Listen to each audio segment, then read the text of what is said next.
Lucky you! Best 36 holes in golf. You tuned in to Alternate Shots Podcast, Arnie's Army. where we talk about golf, Barkeys, Sandy's, poker, Bond, James Bond. horse racing, I'm all in. great movies. Alfred Hitchcock. We have no script. And down the stretch they come. We're glad you joined us. Frankly, my dear, I don't give a damn. All right, Billy, we're back in our new outfits. We're doing 17 West at the famed Wingfoot Golf Course. This is a pivotal hole. No matter who you are, if you're a 20 handicap playing against your best friend who's a 19 handicap, you're coming down, or 18 handicap, you're going to get a stroke on this hole, right? It's a 2 handicap hole. This is the... You're almost always going to get a stroke if you're it's a number 2. So if you're getting strokes at all, you're probably getting one here. If you would to look at all the par 4s at Wingfoot, wouldn't you say that, and you asked 100 members and 100 people that play frequently at Wingfoot, wouldn't you think an overwhelming majority of people would say 17 West is amongst the hardest of the par 4s? No doubt. 17 West, 7 East, and I don't think, and maybe 8 West are the top 3 hardest par 4s. 16 East. 16 East. Yeah. Yep, those 4. What do you think about when you've just come up and made a birdie on 16 West, you made a 4. Now you're going up the hill. First of all, it's a good little walk up that hill. You got to gather your breath, and you're now looking down there. And in the old days, you're looking down there, and there's that big tree, that Christmas tree on the right. Maybe it was 6 Christmas trees. I don't remember. It was a lot, right? What do you think? There could have been people living in there. We would have never known. And the gnomes lived in there. Every now and then some smoke would come out from under there. Well, that was where TC used to take his naps. Yeah. Terrence Charles, God rest his soul, with all the gold chains. We love Terrence Rest Charles. in peace, TC. But I will tell you, though, if you had Terrence Charles as your caddy, you would not only teed up your ball, hit your ball, and so did your other 3 or 4 players, and you're walking down 17, and TC's still coming up the stairs from 16 West. Jingling. He was not an advanced scout, as you should say, in No. caddy, but he was an excellent caddy, excellent individual. And a fling master. Served in the military. Who knows what he did in the military? Hopefully he was clear-eyed in the military. But what do you think? So you have a natural left to right shot. Do you play that on 17 West? 17 West, before it was restored or whatever, Gil Hands came in, and now for me is the same thing. Stay left. Now, if you hit down the right side, there's a sea of bunkers there. You can go bunker to bunker to bunker if you're not careful. It's a disaster. But they cleared out some of the trees from the past. So if you were in one of those bunkers, you also had trees to deal with. Now some of those trees are gone, but there's more bunkers. So I go left as much as I can. But people who haven't experienced the right side of 17 West, you're so much better being in the left rough of 17 West than being right on 17 West. There's Anywhere right. There's Anywhere almost no chance for a 10 handicap or higher to get near the green on 17 West if you're in the bunkers. Even if you're on that line and not in the bunkers, you still have a forest of trees down the right side that you have to go under and cut around. Or over and fade. Who's got the heavy rough over and fade as a 10 handicap, 15 handicap, or even 8 handicap, 6 handicap? No. In the bunker, okay, if you're in one of the first bunkers, but if you're in your one closest to the green, you might have a lip to deal with. Yep. So you're needing to hit a 9-iron or a wedge, and I don't know how far you can get with that. If I was caddying there, my recommendation for any double-digit handicap who hits in those bunkers is look to the left side and hit it out of there. Do not try and advance the ball. You'll go bunker to bunker. There, it's like a hole on sandwich. Bunker, bunker, bunker. You'll ruin your day. Just take your penalty and knock it out, as Gary Player would say. It's metal play, son. Yeah, and 15, 5 East, for example, you want to be left on 5 East.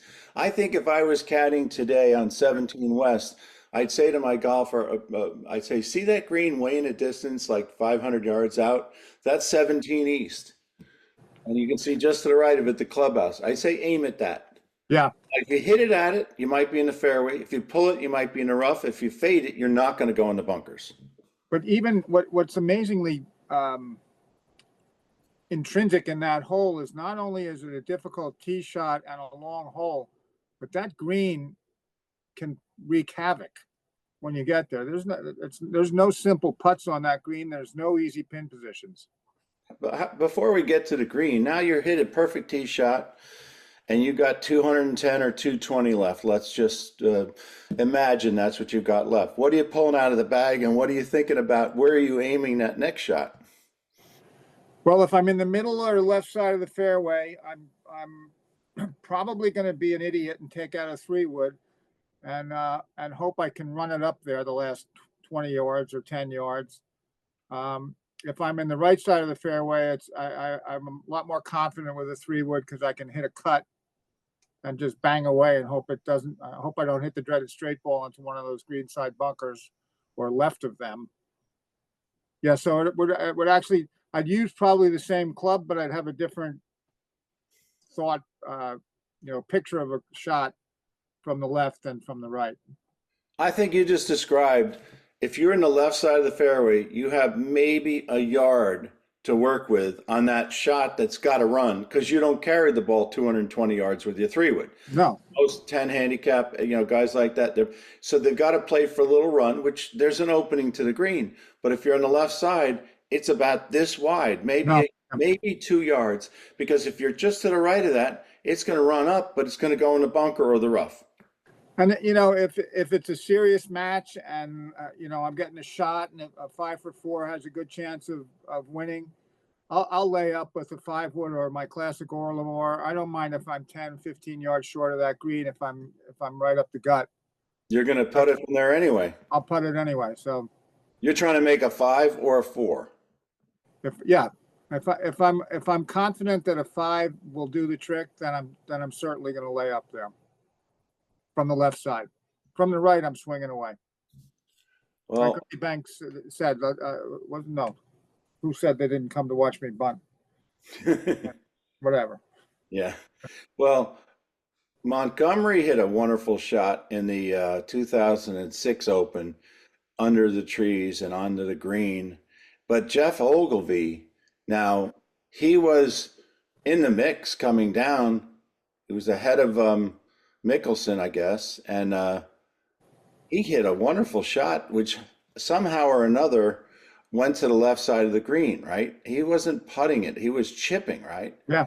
And then he hit the chip shot across the green to that back right hole location, which past the hole is the bunker. Right. And everybody who's seen that shot would say if that didn't hit the hole or hit the pin, he's in the bunker.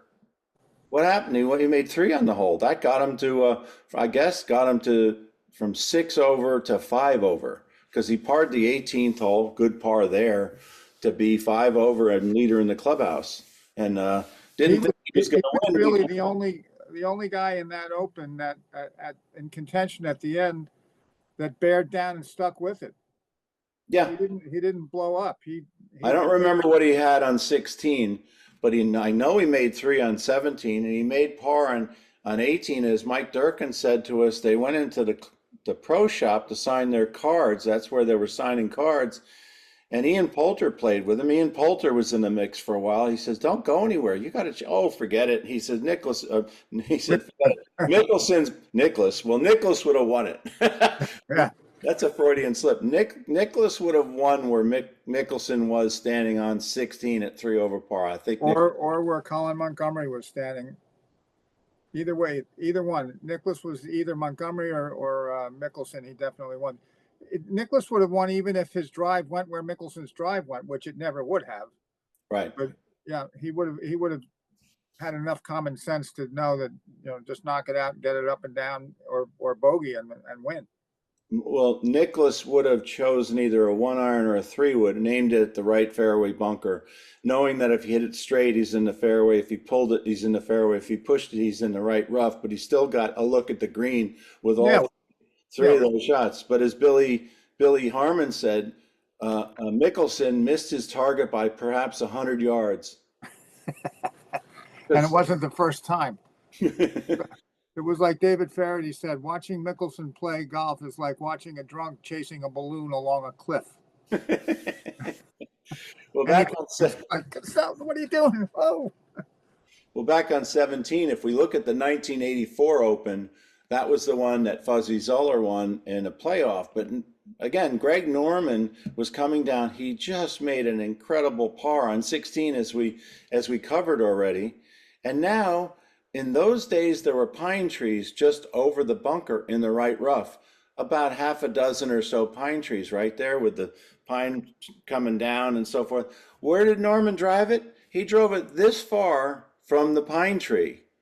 And so just like Gary Player did on 13 East and hit it back into 16 West, Norman chipped it left into the middle of the fairway where you just described you want to be on your drive. right. Well, he hits a 6-iron 200 yards. He hit a 6-iron 6 feet. And don't you know, he made par on 17 that way. What a dramatic a par that was. I don't know if that was better than the one on 16. Under the circumstances, exactly. Uh, I got to tell you, I was out there years ago with David Volpe and my friend Greg Zarilla, who is a very accomplished amateur, Siloy Country Club 13-time club champion. And we're playing, the three of us, with Chip Archer's sheet.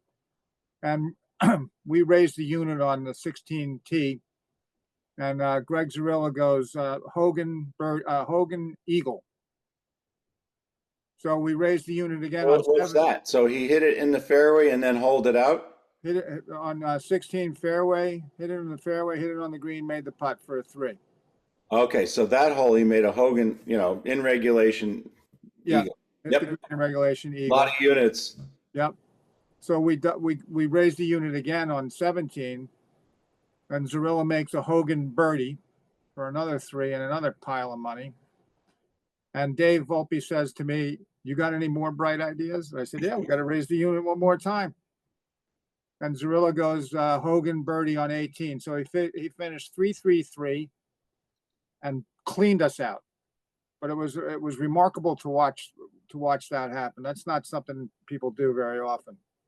Well, I have mentioned it once before, and I think it was either the first or second round in the PGA. Now that was in when was that? In the 70s, the 1997 PGA at Wingfoot. Yeah. Remember, the PGA is held in August, or traditionally back then, and that's when we get the rains, and the course gets a little softer than as if it's in June when it's firm and fast. Right. It's high and thick. Well, the rough was really high then. The story is John Daly. I don't know if it was in the Thursday or the Friday round. It might have been Friday. He finished 16, 17, and 18 West. 9-iron to 16 West, he makes 3. 9-iron to 17 West, he makes 3. And 9-iron to 18 West, he makes 3. Wow. And so you can look up the card. He has 3-3-3 in one of those rounds, Thursday or Friday. But right. And he probably made a little more money out of that than Greg did. But there was cost me any money. There was an old time member. He didn't play for any money, but they played. The best golfers back then were the Billy and Bobby Kuntz, Bill Daly, Buddy Stewart, guys like that. And this guy, he was talking, his name is Ray Mortel. Ray Mortel was a good golfer, but that's all he did. He worked at a company, they made billiard tables. It was a family-owned company. The family-owned company back then paid him enough money as if he went to work 60 hours a week, but they told him to stay away from the office. So he took the money. He had nothing else to do. He lived walking distance. He lived on Wingfoot Drive. He was on my paper route. And Ray Mortel said, he talked about one of his friends. Hey, say, did you hear what Billy Regan did the other day in the East Course? He went 3-2-3 on the Do-Re-Mi scale. He had a line. So he would have said about Greg Zarilla or John Daly, they went 3-3-3 on the Do-Re-Mi scale. But three threes coming in there. There was a fellow named Conti. I believe he birdied I think he went 3 on 16. Old Doc Conti. He won the club championship in the probably the 40s to the 50s at Wingfoot. He made 3 on 13 West and then proceeded to make every 3 coming in. Wow. 15, 15, 16, 17. He made 6 threes. Kevin Hoffman told me about that. That was his grandson. Emmett Ryan will be able to validate that too. They would play Mr. Conti and Buddy Stewart's father, Mark Stewart. They were the best players back in the 50s. They didn't go away in the wintertime. They didn't go to Florida in the 50s and 60s. So they played the Winter Club Championship. And even if there was snow in the fairway. And in those days, they usually played the East Course too. They would shut the West Course down. But what a hole, that 17 West. How far away will you putt on 17 West? Probably up to 70 yards. More than that, I doubt it. I'm usually not in that position on that hole. I wish I was. If you're 70 yards in the middle of the fairway, read that putt for me. Where are you aiming your putt from 70 yards going into that green? Where's the pin? Well, say the pin's in the middle of the green, but isn't that putt left or right up the fairway? Yes, and it's left to right, I think, when it gets there, if you carry it far enough. Yeah, but you have to play the left or right in the fairway. So don't you have to Yeah, because if the you left don't, bunker? yeah, because if it goes off to the right, and even if it doesn't go in the right-hand bunker, it's terrible down there. I don't want to be down there. If you're right of the bunker, you'll be in the bunker on your next shot. Or yeah. But fortunately for me, I'm not usually in that position. I'm usually over on the left somewhere, trying to hit a flop shot, and then trying to hit a sand shot out of the left-hand bunker after I flopped it into the bunker, and then asking everybody what they lie, and then picking up my ball and putting it in my pocket. Do you remember were you at Wingfoot when they had these little Christmas trees behind the 17th green on the West Course, and then there's the cart path, and then behind 11 East Green, they had the same Christmas trees. So you couldn't see anybody. In those days, I guess it was nice that you saw one hole at a time or whatever. The greenskeepers like it better now because the place can breathe, but there was no breathing there. You couldn't see anybody on the East Course over there in 11.